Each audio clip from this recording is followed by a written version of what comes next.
you look at page 192, lesson 33, you'll see, or lesson 30, you'll see the various things that we're going to cover. There is much grammar in this chapter. So we'll take it a bit at a time. Fortunately, however, we have very few forms, just that one set, 459. So first of all, let's look at the vocabulary. Paragraph 455, emas ion, belonging to me or my, empros then, in front of or in the presence of, enopion, before, exo, outside, ekthros, an enemy, than, or, imetros, aon, idios, aon, belonging to me, to oneself or one's own, ikonos, eon, iskiroteros, aon, stronger, a comparative of iskiros, and kalos, an adverb, krison, better, the comparative of agathos, malon, adverb, more or rather, meson, own, greater, comparison of megas, me, lest, in order that, me potest, lest, perchance, opos, in order that, and this will be used just like the ina, opos, in order that, ina, in order that. Then on the next page, don't miss those vocabulary, top of 193, pleon, own, more, a comparative of police, and sabbaton, do, a Sabbath, and sos, eon, belonging to you or yourself, belonging to you or your, and imeteros, aon, belonging to you or your, plural. Now, the main burden of this chapter, I suppose, is the comparative. So we need to look at the comparative and superlative degree of adjectives. And I've given you a chart in your workbook on page 59, and you'll see the comparison between this and the English, the Greek and English comparative. There is, in the adjectives, you'll find the positive, comparative, and superlative degree. Now, by positive, we mean you're just looking at one. You're saying he is strong. Comparative, you're looking at two, and you're saying one is stronger than the other. Three, you're looking at two or more, and that's the superlative. Three or more, and you're saying this one is strongest of those. So that's what we have in English, strong, stronger, strongest. In Greek, the same kind of thing is iskiros, iskiroteros, iskirotatos. Now, you'll see the teros there and the tatos there. That's equivalent to our er and est. Er, teros. A regular adjective will have in English er for comparative, in Greek, teros. In English, the superlative will be est. In Greek, it will be tatos. Now, just as in English, so in Greek, you may have irregular adjectives, like little, less, least. They are not using this ending. You don't say little, littler, littlest. Well, they're irregular, and you have to learn. You can't look at little and tell that less is going to be its comparative. The same is true of mikros. Mikros, you don't say mikros, mis whatever, teros and tatos. You say mikros, elason, elakistas. So those are the comparative, the irregulars, comparative and superlative of the adjective. Now, in 459, we have, he's given us the forms of meson. Meson is the comparative of megas, and the forms are, this is an irregular, obviously, and all those forms are there, look like the third declension in each of these. Masculine, feminine, the same, the neuter, separate, but they are on the basis of the third declension. Now, I put some things in the chart here. The alternate form of meson, he tells you about that in paragraph 461. The comparative form, adverb form, 464. And the alternative form for mezus, 461 there. So the you'll see them in those particular paragraphs. Now, the On page 461, or 194, paragraph 461 and following, we're going to see some grammar. We just want to look at the book, get your Machen open at that paragraph, especially 462, beginning with the genitive of comparison, and we're going to look at the book, what Machen says about it, and the workbook, how we're going to diagram that and show that grammar. So, paragraph 462. The genitive of comparison. Oh, by the way, while we're at it, we're getting several more uses of the cases in this chapter, so have page 5A ready, and when we get to, when we finish with the looking at this grammar, then we'll look at the uses of the cases on the chart. Now, genitive of comparison. A genitive, the example he has here is, greater things than these will he do. Greater than these. And the two-tone there, the second word in that example, is the genitive of comparison.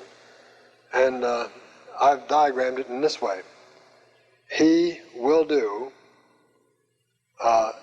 things greater than these. And the genitive of comparison is simply modifying the mizunah. And then the second illustration,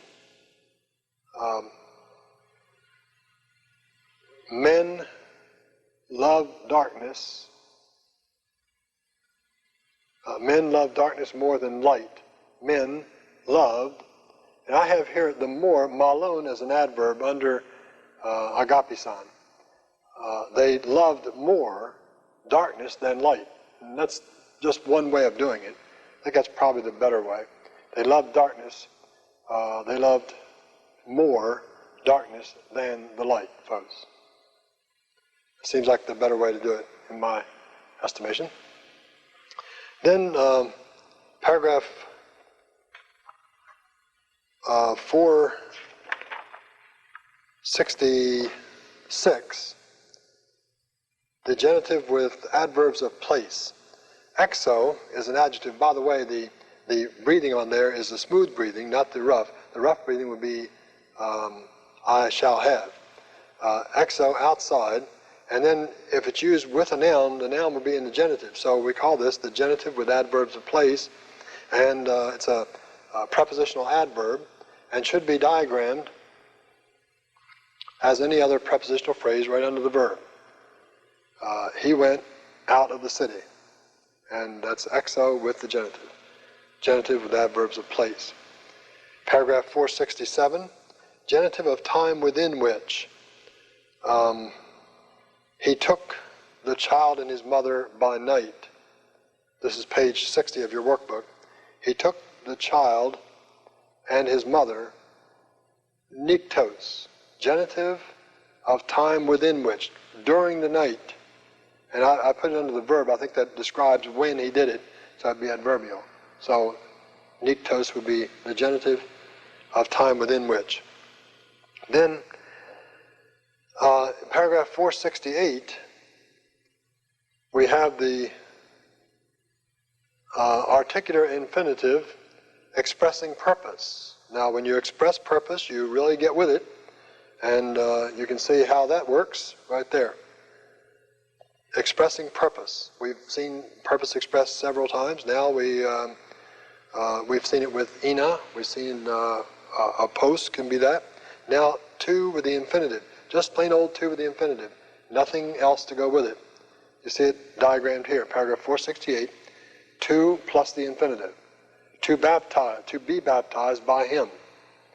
He went out to the prophet to be baptized by him. Why did he go out? In order to be baptized. So that's to with the infinitive, purpose. Then in paragraph 469, the dative of respect. This is Rodney Dangerfield's, I guess. The dative of respect, he was being known by face. And you see the to prosopo, that's the by face there. And in your workbook, paragraph 469, you'll see it diagrammed under being known there, by face. I'll look at the workbook after I mention all these. Then he says, pure in heart. And another one, a man named Jacob, or James, the Old Testament Jacob, a man named James, so he really was James by name. And so the anamati there is the dative of respect. Look at these in the workbook. He was known by face, pure with respect to the heart. He was, with respect to name, James. Then the paragraph 470, the accusative of specification. You can wow somebody with that one. The men, about 5,000 in number, sat down. So the men, how many men? Be specific. Well, not that specific, about 5,000 in number. So the men, about 5,000 numbers. See, there's os with the used with numbers, translated about. Then the dative of time, the time when, not time within which now. He healed on the Sabbath, paragraph 471. He healed on the Sabbath. This is not the normal way of saying it, but sometimes you'll find that. Dative of time. Then this is usually, he says, paragraph 472, that's usually expressed by a prepositional phrase, ento sabato. Now, the possessive adjective, paragraph 473. You see the possessive adjective, amos, my. You can get real serious about that one, can't you? And then you see the next one, sos, your, and imetros, our, and imetros, your. Sometimes these are used in place of the genitive case of the personal pronoun. Paragraph 475, me used as a conjunction. I fear lest he come. And you see in the workbook, paragraph 475, page 61, I fear lest he come. Use it just like you would ot or ina or on, lest he come. That it doesn't mean not there, it means lest. It's negative purpose, but it's a conjunction. Then, paragraph 476, negative purpose by me instead of by ina me. Ina me, in order that not or lest, but me can do that just as well. So, we translate again the paragraph 476,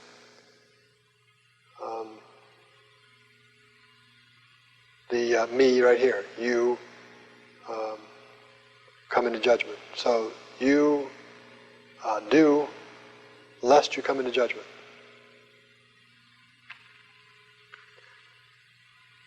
Then the paragraph 477, ina with subjunctive in various uses.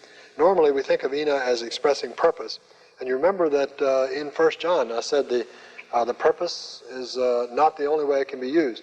Sometimes it means result. He's not going to mention that here. But he's saying here, using it as a noun clause. And I have an illustration here. Say to these stones, and he's saying what you should say. Say that they should become bread. Right? And this is giving the content of what he said. We call this the epexegetical, giving the content of it. Then as an apposition, this, that you love one another, is my commandment. So you don't translate it in order that, you simply translate it that you love one another. So ina can be used in several ways in that, more than just ina. Then you'll see the 478, me is used, questions expecting a negative answer are expressed by me with the indicative. Now this is very important because sometimes people in the New Testament we find a question and we know, is he asking us to say yes or no? Well, here's the way he does it. Here's the way Machen expresses it. Example, are we stronger than he? Now you see that's a me there. That's expecting a negative answer. And what you probably would say is, a better way to say that would be, we're not stronger than he, are we? And you say, no. Then you can elicit a negative answer from that. Another example is expecting a positive answer. Are we not stronger than he? Of course we are. Right? So you phrase your question in English to express that construction in Greek. Now, we mentioned the uses of the cases. We've had several here, so we want to get them in your workbook. So please open your workbook, page 5A, and we'll put a few more in here. In the genitive, we want to add the genitive of comparison, paragraph 462, genitive of comparison. Then the genitive as the object of an adverb of place, paragraph 466. And the genitive of time within which, those three. Comparison, adverb of object of adverb of place, and the time within which. Time within which is 467. Then for the dative, we have the dative of respect, paragraph 469. We have the dative of time, 471. And with the accusative, we have the accusative of specification, paragraph 430. Now we come to 1 John. 1 John chapter 2, verses 5 and 6. I hope you're enjoying your 1 John study. This is really good, not just to translate and diagram, but what does it mean? You may want to pick up a good commentary and see what's happening here. The love of God has been perfected truly in this one. In which one? Well, the one, whoever keeps his word. Remember this, the indefinite relative? Whoever that may be. Whoever keeps his word. So, this is in a positive then with tuto. Has been perfected. Teliao. Perfect tense here. This is a subjunctive following osan. Present subjunctive. This one is a present active indicative and another present active indicative. In this we know that we are in him. So we know what? We know that we are in him. Again, OT used as a noun clause. It's interesting, you may be thinking, well, why doesn't he put something opposite here? In a real sense, whenever you have tuto, you could do that. In this, in what? Well, in all of this, probably. So you can get really strange if you want to put all that in there, then your verse wouldn't make too much sense. But in a sense, you can remember now, say to yourself, in what? And then you say, oh yeah, in this. That's how we know that we're in him, if we're keeping his word. So sometimes we will do that, make it look, it's obvious and it's small. Otherwise, we'll just look at it as an antecedent. In that sense.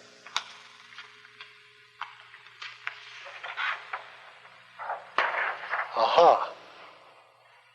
The one who is saying to abide in him. Remember this back in paragraph 306 of the infinitive chapter? The one saying to abide in him are really saying, I abide in him, remember? Also, he also ought thus to walk. And there's paragraph 302, 298, the complementary infinitive. He ought to walk just as that one walked. The one who is saying, I abide in him, himself also, paragraph 105, himself also ought thus to walk, just as that one walked.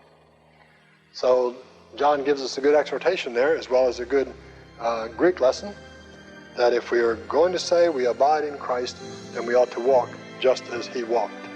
We'll see what other things John has for us when we come back next time with lesson 31.